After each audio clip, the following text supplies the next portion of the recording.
Hello, আসসালামু আলাইকুম। স্বাগত জানাচ্ছি রান্স নিউজে। আপনাদের সঙ্গে আছি আমি আরজে নীরব আহমেদ। আজকে আলোচনার বিষয় ফেনী জেলা বিএনপি নেতা তাইজুল ইসলাম ও দলের এক নেত্রীর প্রস্তুতি ম্যাচ। ভবিষ্যতের রাজনীতি নাকি ব্যক্তিগত উচ্চাকাঙ্ক্ষা।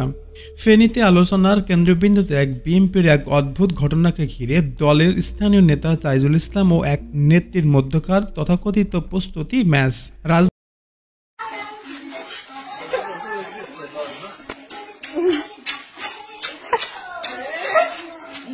Happy birthday! Happy birthday! Happy birthday!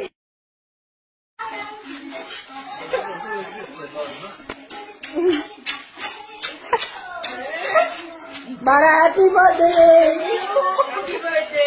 birthday!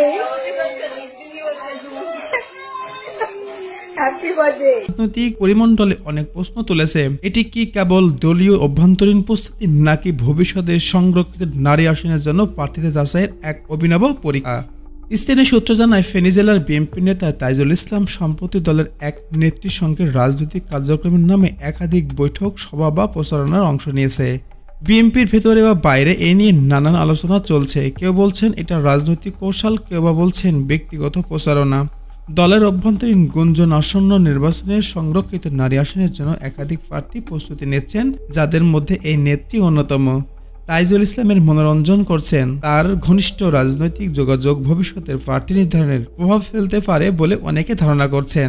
রাজনৈতিক বিশ্লেষকরা বলছেন, যদি বিএনপি সত্যি ইসলামী মূল্যবোধ বা ন্যায় নিষ্ঠার সমাজ গঠনের অঙ্গীকার অটল থাকে, তাহলে এটা কি? তাহলে এমন ম্যাচ রাজনীতিতে ইসলামী আদর্শের পরিবর্তে প্রহসনী তৈরি করবে। জনগণ এখন জানতে চায় এই ঘটনাগুলোর মাধ্যমে বিএনপি কি বোঝানোর চেষ্টা করছে জনগণকে। আসলে কি বার্তা দিতে চাইছে?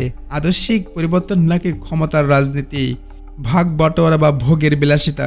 যে দল ইসলামী সমাজ প্রতিষ্ঠার অঙ্গীকার করে মুখে, তাদের বাস্তব এটাই। তাদের নেতৃত্বে যদি এমন প্রস্তুতি চলে, তবে প্রশ্ন জাগে এভাবেই বিএনপি ক্ষমতায় গিয়ে ইসলামী সমাজ গঠন করবে। সময় বলে দেবে প্রকৃত উত্তর। কমেন্ট বক্সে জানাবেন। Thanks for watching.